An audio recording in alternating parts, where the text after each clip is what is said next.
Justru Nabi Muhammad sangat menganjurkan untuk membaca surah Al-Zalzalah ini.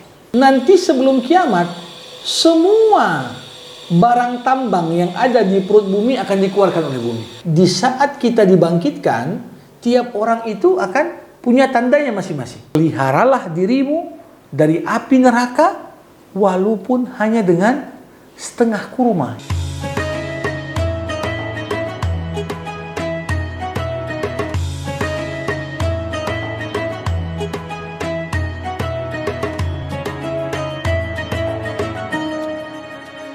Bismillahirrahmanirrahim. Assalamualaikum warahmatullahi wabarakatuh. Sahabat Al-Quran, Alhamdulillah kita kembali bertemu dalam menyelami rahasia Al-Quran. Sahabat Al-Quran, di episode kita kali ini kita akan membahas mengenai surah Al-Zalzalah, ya, yang artinya adalah keguncangan. Kembali lagi, di surah ini memiliki 8 ayat dan tentunya kita akan coba bahas secara dalam begitu apa sebenarnya makna yang terkandung di balik surah Al-Zalzalah ini. Dan kalau kita lihat dari judulnya, ini gambaran adalah bagaimana nanti hari kiamat itu terjadi, ya. Tapi kita akan langsung bahas saja bersama dengan Ustadz Zamakhsyari Hasbullah. Assalamualaikum warahmatullahi wabarakatuh, Ustadz. Waalaikumsalam warahmatullahi wabarakatuh. Okay. Ustadz, ini dari judulnya agak ini ya Ustadz ya, mendebarkan sih sebenarnya karena keguncangan begitu. Ini bisa jadi adalah sebuah gambaran begitu ya Ustadz, bagaimana nanti hari kiamat itu akan terjadi. Seperti apa nih Ustadz kalau dilihat dari judulnya? Ya, bismillahirrahmanirrahim. Alhamdulillahirabbil alamin. Wassalatu wassalamu ala asyrafil anbiya'i wal mursalin wa ala alihi wa sahbihi ajma'in. Saudari Widya dan seluruh sahabat Al-Quran, surah Al-Zalzalah. Zalzalah memang merupakan salah satu nama yang menggambarkan tentang hari kiamat dan apa yang akan menyertainya. Banyak sekali memang surah-surah dalam Al-Quran yang mendeskripsikan kepada kita satu sudut pandang atau satu gambaran kecil dari bagaimana huru-hara dan dahsyatnya kiamat itu. Al-Zalzalah artinya goncangan. Kalau manusia saat ini menganggap kalau sudah terjadi gempa di mana bumi bergoncang sekian skala Richter, radius sekian kilometer, itu ikut merasakan. Tapi coba bayangkan sekiranya goncangan itu bukan hanya pada satu radius tertentu, tapi seluruh permukaan bumi bergoncang. Itulah gambaran bagaimana dahsyatnya hari kiamat, sehingga pantaslah banyak dari surah-surah Al-Quran yang concern untuk menggambarkan kepada kita tentang potret kiamat itu sendiri. Oke, baik. Jadi gempa yang sering terjadi juga Ustaz, bisa kita katakan jadi gambaran miniatur lah. Miniaturnya Ustaz. Miniatur dari bagaimana yang akan kita rasakan ketika kiamat itu akan datang. Oke, baik. Nah, ini kita langsung aja ke poinnya, yaitu adalah huru-hara hari kiamat dan ketelitian hisab dan juga pertanggungjawaban. Ya. Sebelum saya mencoba untuk menjelaskan makna yang terkandung dalam masing-masing ayat yang 8, surah Al-Zalzalah ini termasuk di antara surah yang memiliki banyak keistimewaan. Tercatat begitu banyak riwayat-riwayat yang sahih menggambarkan kepada kita Nabi itu ketika diminta oleh beberapa sahabat untuk dipilihkan surah tertentu yang penting untuk dibaca, khususnya bagi orang yang hatinya sudah keras, kemudian tidak lagi sensitif. Justru Nabi Muhammad sangat menganjurkan untuk membaca surah Al-Zalzalah ini. Nah, jadi ibarat mungkin usia kita sudah bertambah, sedangkan amalan dan bekal kita berkurang, nggak mana-mana, ya. Nah, di sini perlu bagaimana kita bisa menghadirkan kesadaran dan mempersiapkan bekal yang lebih baik. Salah satunya adalah dengan mengambil tadabbur dari surah Al-Zalzalah ini. Dalam riwayat yang lain, pernah seorang sahabat yang masih muda datang kepada Nabi. Dia mengadu, Rasulullah, aku sudah sepantasnya untuk menikah, tapi aku belum punya harta untuk kuberikan mahar. Nah, ketika itu Nabi Muhammad SAW berkata kepadanya, kenapa tak kau berikan maharmu untuk calonmu surah Al-Ikhlas? Sesungguhnya itu sepertiga Al-Quran. Kemudian Nabi berkata lagi, kenapa kau tidak jadikan maharmu surah Al-Asr? Sesungguhnya itu seperempat Al-Quran. Kemudian, kenapa kau tak bacakan kepadanya surah Al-Kafirun? Sesungguhnya itu seperempat Al-Quran. Kemudian Nabi berkata di penghujung hadis, kenapa kau tidak jadikan maharmu mengajarkan surah Al-Zalzalah? Karena sesungguhnya itu seperempat Al-Quran. Jadi, surah ini dalam riwayat yang tadi saya bacakan, Nabi menganggap walaupun surah ini cuma 8 ayat, tapi kadar pesan yang disampaikan kepada kita yang mentadabburinya ini sama seperti seperempat Al-Quran. Dari mana seperempat Al-Quran itu? Para ulama menjelaskan seperempat Quran dari mana? Kalau surah Al-Ikhlas itu kan diartikan sepertiga Al-Quran. Kenapa? Karena Al-Quran itu sepertiganya tauhid, sepertiganya syariat, sepertiganya akhlak. Makanya ketika surah Al-Ikhlas bercerita tentang mengesahkan Allah, dianggap itu surah yang kadarnya, nilainya sama seperti sepertiga Al-Quran. Nah, surah Al-Zalzalah kenapa dianggap seperempat Al-Quran? Karena isi Al-Quran itu pertama perintah, kedua larangan, yang ketiga ancaman, yang keempat balasan. Dan surah Al-Zalzalah menggambarkan kepada kita dengan begitu komprehensif terkait dengan balasan. Karena di penutup surah Allah katakan, "Faman ya'mal mithqala dzarratin khairan yarah wa man ya'mal mithqala dzarratin syarran yarah."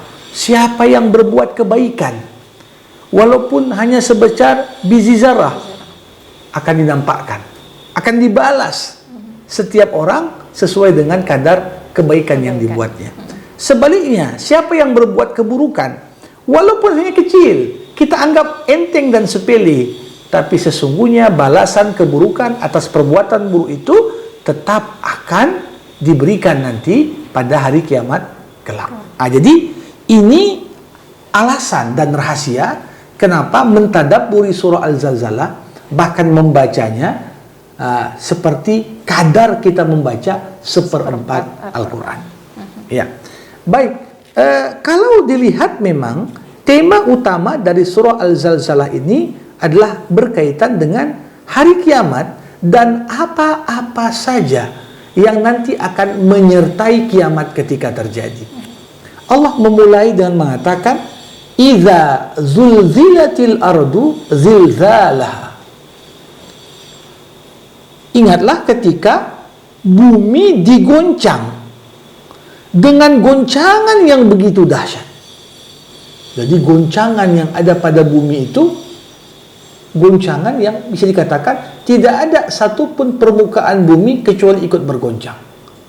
Kita saja kadang-kadang gempanya di mana, tapi kita ketakutannya di mana? Ya, gempa kadang-kadang di tempat yang bahkan bukan di provinsi kita, tapi terasa goncangannya sampai kemari. Maka kita pun sudah yang di lantai 2 turun semua, kemudian ketakutan dengan goncangan itu. Bayangkan, digambarkan dahsyatnya goncangan pada hari kiamat. Ketika itu terjadi, seorang ibu yang menyusukan anaknya pun tak sadar melempar anaknya. Tak sadar melempar anaknya. Saking begitu takutnya dia tentang bagaimana goncangan yang begitu dahsyat tadi. Nah, bukan hanya itu.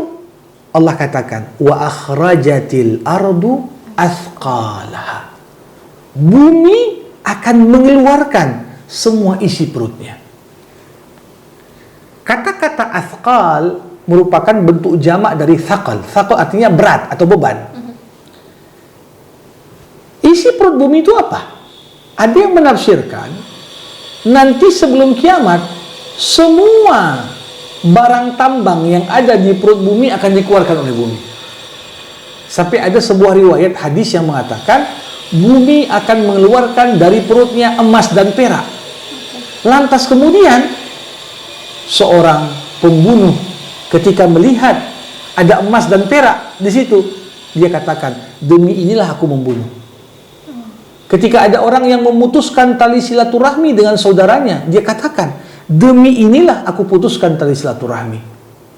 Kemudian yang mencuri dan dipotong tangannya, dia melihat emas dan perak, berkata, demi inilah tanganku kemudian dipotong. Jadi ingin digambarkan realita kehidupan di dunia ini, manusia semuanya saling berkompetisi, berlari-lari, berlomba-lomba untuk mengumpulkan sebanyak-banyaknya isi perut bumi. Ya, itulah emas, perak, barang tambang. Sekarang ya untuk dapat izin, ya mungkin usaha di bidang pertambangan ini kan membuka peluang penghasilan yang cukup besar. Orang berlomba-lomba di sana. Nah, ada yang mengartikan bumi mengeluarkan isi perutnya, maksudnya apa? Bumi mengeluarkan jasad-jasad orang yang telah meninggal sebelumnya. Itu gimana tuh Ustaz maksudnya? Jadi kita tahu manusia ketika hidup di atas permukaan bumi, Iya. tapi ketika sudah meninggal ditanam di perut bumi. Iya. Maka nanti pada saat hari kiamat datang, maksudnya yang sudah mati ini akan keluar kembali. Oke, baik. Nah, bumi mengeluarkan isi perutnya, artinya orang-orang yang sudah mati dari mulai zaman Nabi Adam hingga kapan manusia terakhir meninggal dunia, semuanya akan bangkit kembali dan keluar dari perut bumi. Nah, ketika itu Allah katakan di ayat ketiga, wa qalal insan ma laha. Berkata manusia waktu itu, apa yang terjadi? Ya. Nah, orang-orang yang beriman tentunya sudah mendapatkan kisi-kisi dan bocoran tentang apa yang terjadi pada hari kiamat. Maka nggak bingung lagi. Tapi siapa yang bertanya, apa yang terjadi ini? Ini orang yang sama sekali tidak ada pondasi iman dalam hatinya. Itu orang kafir atau muslim? Ya, termasuklah di dalamnya orang kafir. Orang kafir tentunya yang paling utama yang tak tahu apa-apa tentang isi Al-Quran, termasuk orang beriman, orang muslim yang hanya istilahnya identitasnya muslim, tapi tidak ada sedikit pun pemantapan keimanan dalam hatinya. Kalau ditanya, ya walaupun KTP-nya Islam, percaya ke hari kiamat, kadang-kadang dia menganggap itu dongeng-dongeng dan berita-berita yang belum terbukti. Nah, makanya kenapa Al-Quran begitu banyak bercerita tentang hari kiamat, agar kita tidak goyah ketika kita harus berhadapan dengan hal tersebut. Kenapa? Sudah ada tuntunan dan pedoman yang diturunkan sebelumnya. Ketika itu apa yang terjadi? Yauma idzin tuhaddisu akhbaraha. Pada hari itulah bumi menceritakan dan menyampaikan beritanya. Ayat ini cukup menarik. Kita tahu bumi kan nggak bisa ngomong. Bagaimana bumi bercerita? Ya, ini menggunakan bahasa metaforis. Bagaimana bumi bercerita? Nah, kalau kita perhatikan sebenarnya alam ini seperti lagu Ebit juga, tanyakan pada rumput yang bergoyang katanya. Ini kan bukan makna sebenarnya kita nanya sama rumput. Tetapi artinya apa? Perubahan-perubahan yang terjadi di alam semesta ini sebenarnya bumi sedang ngomong. Ini beberapa waktu ini orang heboh ketika melihat ya Arab Saudi sudah mulai menghijau misalnya. Orang kemudian heboh ketika melihat ini dan itu. Sebenarnya apa yang sedang dipertontonkan, dinampakkan pada kita, ini bumi sedang ngomong, sedang berbicara dengan caranya. Makanya ada ayat Al-Quran yang mengatakan begini, inna fi dzalika laayatin lil mutawassimin. Sesungguhnya pada kejadian yang ada itu terdapat tanda-tanda bagi orang yang mampu membaca tanda. Membaca tanda artinya apa? Alam semesta ini sedang ngomong sama kita.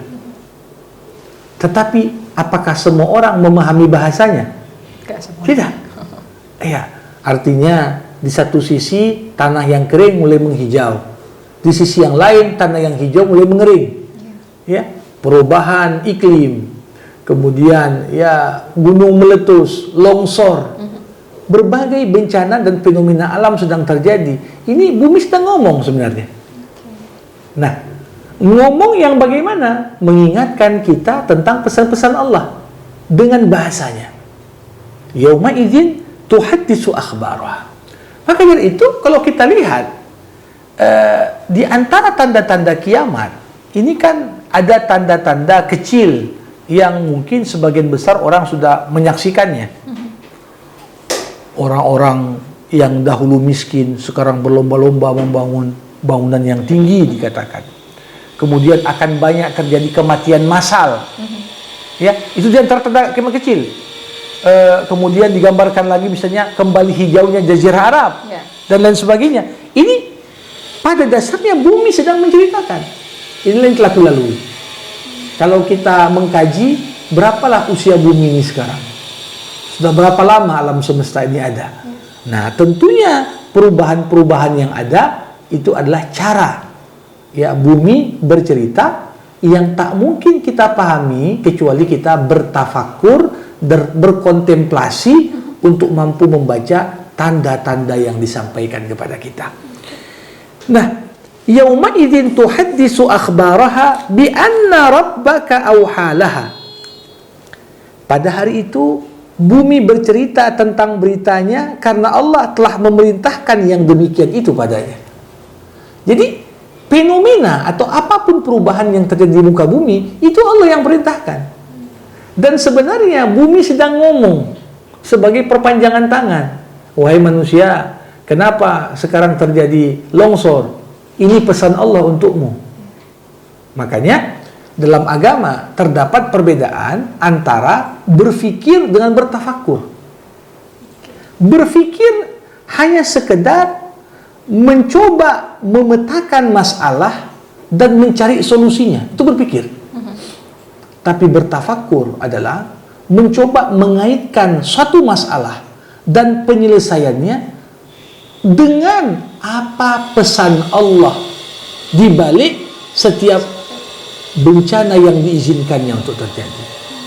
Jadi ketika cerita tsunami bukan hanya sekedar ini gara-gara pergeseran lempengan, semua tempat ada lempengan. Kenapa dipilih di situ? Apa pesan Allah di balik itu? Ketika orang memikirkan, sampailah dia pada kejadian di Palu, likuifaksi. Ya, kalau sekedar dianalisis faktor-faktor duniawinya, mungkin kita katakan, oh ini memang terjadian begini begitu. Ya, banjir, oh ini gorong-gorong misalnya, tersumbat, atau misalnya tidak lancar, atau misalnya sekedar kita katakan ini longsor karena penebangan hutan. Apakah sampai di situ? Kenapa Allah tetapkan kejadiannya pada waktu itu? Hanya di tempat itu. Itu semua kalau diikuti dengan pertanyaan demi pertanyaan, kita akan sadar bumi sedang ngomong untuk menyampaikan pesan Allah kepada kita. Nah, pada hari itu Allah katakan, yauma idzi yasdurun nas ashtatan liyuraw a'malahum. Pada hari itu ketika kiamat dan sangkakala kedua telah ditiupkan oleh malaikat Israfil, orang-orang akan keluar dari kuburnya ashtatan dalam kondisi berkelompok-berkelompok. Untuk apa? Liyurau a'malahum. Agar ditampakkan kepada mereka, inilah yang kau buat dulu ketika kau hidup di dunia. Nah, di sini apa makna manusia itu keluar berkelompok-berkelompok? Nah, iya itu. Ya. Apakah tiap orang akan dikumpulkan dengan sesama yang punya karakteristik sepertinya? Artinya koruptor kumpulkan sama koruptor. Boleh jadi. Karena nanti di saat kita dibangkitkan, tiap orang itu akan punya tandanya masing-masing.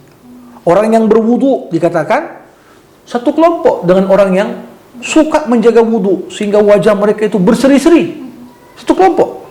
Orang yang suka berpuasa dikelompokkan.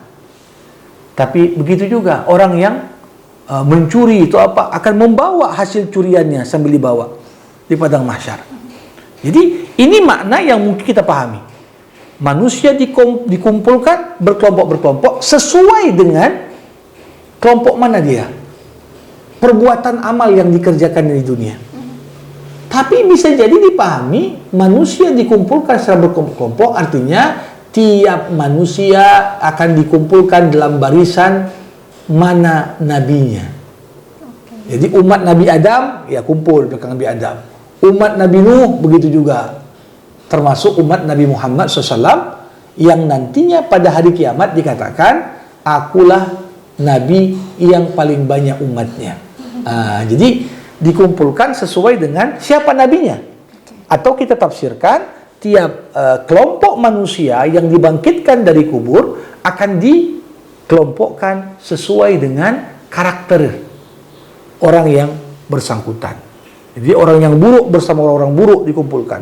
Orang-orang baik sesuai dengan amalannya dikumpulkan bersama dengan orang-orang yang baik. Nah, maka dari itu di penutup dari surah ini Allah katakan faman ya'mal mithqala dzarratin khairan yarah. Siapa yang mengerjakan kebaikan walaupun sebesar biji zarrah. Itu karena dianggap orang biji zarrah itu yang paling kecil. Sekarang orang katakan karena yang paling kecil itu atom, berarti siapa yang berbuat kebaikan walaupun sebesar atom, kecil sekali, nanti akan dinampakkan kepadanya. Maka dari itu kita ketika di dunia ini, orang ini kan sering sekali menganggap remeh amal-amal yang baik ketika kadarnya itu kita anggap kecil. Ya, ketika ada orang nyumbang misalnya 1.000 atau 2.000, sedikit kali. Kita anggap sepele. Ya, ketika kita memberikan setengah roti kepada yang lapar. Ya, setengah roti kepada yang lapar. Ini pun kadang-kadang kita anggap sepele. Padahal kalau kita lihat Nabi Muhammad mengatakan, ittaqun nar walau bisyiqqi tamrah. Peliharalah dirimu dari api neraka walaupun hanya dengan setengah kurma yang kau setengah kurma kita sumbangkan ke orang, itu sudah cukup untuk menyelamatkan kita dari neraka. Jadi jangan pernah anggap sepele. Ketika nanti diperhitungkan amal kebaikan dan keburukan, mungkin setengah kurma itulah pembeda antara amal kebaikanmu dengan amal keburukan. Ya, mungkin kita pernah membantu seorang, kita anggap sepele, nggak ada apa-apa, lah bantu itu. Ternyata itu yang, makanya dalam hadis yang lain Rasulullah mengatakan, la tahqiranna minal ma'rufi syai'an walau an talqa akhaka biwajhin talqin. Jangan pernah, kata Rasul, kau menganggap remeh, menganggap sepele satu amal kebaikan, walaupun amal itu hanya kau tersenyum untuk menenteramkan hati saudaramu ketika kau jumpa dengannya. Senyum kita, ya kita anggap apalah senyum, tapi senyum itu sedekah. Tapi bukan senyum ngejek ya, senyum yang membangkitkan semangat kepada yang mungkin sedang lesu, sedang patah semangat. Kita senyum kepadanya untuk menggairahkan dia kembali. Itu juga sedekah. Nah, jangan pernah anggap. Bahkan dalam beberapa hadis Rasulullah pernah mengatakan, jangan pernah anggap sepele satu pemberian walaupun tetanggamu hanya memberikan kepadamu kuku sapi gitu ya. Bukan dagingnya, kukunya saja. Tapi boleh jadi kalau berangkat dari hati yang ikhlas, ya, ingin memberikan, membantu saudaranya, kebaikan itu tetap akan dinampakkan nanti di sisi Allah. Maka dari itu ini ayat yang saya kira penting sekali.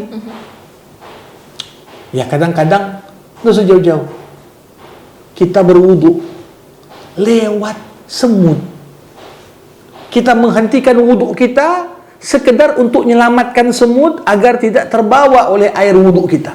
Kita pindahkan dia. Oh, kadang-kadang kita malah kayak kita sih. Ya, kita selamatkan itu. Kita selamatkan semut itu. Siapa yang lihat? Mungkin kita berwudu di malam hari, nggak ada yang melihat. Tapi Allah nggak akan sia-siakan amal kebaikanmu. Kau selamatkan nyawa satu semut, Allah balas. Siapa yang memudahkan urusan seorang mukmin di dunia, Allah mudahkan urusan baginya di akhirat. Siapa yang mengangkat kesulitan dari seorang mukmin, Allah akan angkat darinya kesulitan dunia dan akhirat. Ini kan gambaran yang luar biasa sebenarnya. Ketika kita renungkan, sekecil apapun bantuanmu, itu adalah sesuatu yang bernilai dan takkan sia-sia. Sebaliknya, wa may ya'mal mithqala dzarratin syarran yarah. Siapa yang berbuat kejahatan, keburukan, walaupun hanya sebesar atom, walaupun kecil sekali dia, seperti biji zarrah, tapi Allah juga tetap akan menampakkan keburukan itu. Keburukan yang kecil itu. Itu misalnya gimana tuh, Ustaz? Misalnya, ya, tak usah jauh-jauh. Kadang-kadang kita melihat orang, body language, bahasa tubuh kita ingin menghina dia. Walaupun kita, ya nggak nampak kan, tapi melihat dengan mata seperti kita menganggap dia rendah. Atau mungkin ada gerakan-gerakan tertentu yang boleh jadi orang tersebut mungkin pun nggak paham. Tapi dalam niat kita, hati kita yang kecil, ya, ada terselip pesan, kau siapa ya? Kita merendahkan dia, menganggap dia sepele, menganggap dia tak ada apa-apanya. Ini saja sudah kejahatan, ya, kejahatan. Mungkin kita anggap sepele, tapi justru di sisi Allah dinampakkan juga. Maka dari itu, ini gambaran yang saya kira cukup komprehensif. Kalau orang baik itu bukan orang yang gak ada jahatnya, tapi kebaikannya lebih berat daripada kejahatannya. Orang jahat itu bukan orang yang gak ada baiknya sama sekali, tapi kejahatannya itu lebih dominan daripada kebaikannya. Tapi sekecil apapun kebaikan akan dinampakkan dan dibalas. Begitu juga sekecil apapun keburukan akan dinampakkan dan diberikan balasan yang setimpal. Allah Allah. Baik, nah bahas sedikit lagi ya soal kejahatan sedikit apapun begitu. Jadi kalau misalnya masih bentuknya di dalam hati atau dalam pikiran kita, itu sudah tercatat sebagai dosa juga gitu, Ustaz? Rasulullah SAW mengatakan, siapa yang menginginkan berbuat kejahatan tak sampai kesampaian, maka belum tercatat. Ya, bahkan mungkin tercatat sebagai kebaikan kalau dia menghindari kejahatan itu. Tapi di sini harus kita pahami, sebelum satu perbuatan itu muncul, itu ada tahapan sampai satu perbuatan itu muncul. Pertama hanya terbersit saja, muncul sebuah ide, ya. Kemudian kita mulai ngomong dengan diri kita. Tapi dalam hati nih, seperti dalam sinetron kadang-kadang. Ngomongnya ada suara-suara. Ini dalam hati. Selama omongan dalam hati itu belum keluar menjadi ucapan, atau belum keluar dalam bentuk bahasa tubuh, belum berdosa. Tapi kalau sudah keluar ucapan, sudah keluar dalam bentuk bahasa tubuh, itu sudah dipertanggungjawabkan. Makanya sebelum menjadi niat, ada namanya azam, tekad. Sebelum tekad ada namanya hadisun nafs. Kita ngomong dengan diri kita. Sebelum kita ngomong dengan diri kita, ada namanya khatir. Khatir itu apa? Terbersit satu ide atau gagasan yang kemudian kalau kita tindak lanjuti, itulah yang kemudian bisa melahirkan perbuatan.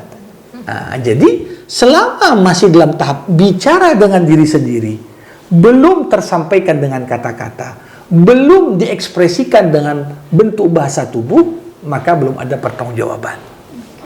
Jadi harus jaga hati kita juga, Ustaz ya. Tepat sekali. Oke, baik, untuk surah Al-Zalzalah, sahabat Al-Quran, kita selesai ya bahas.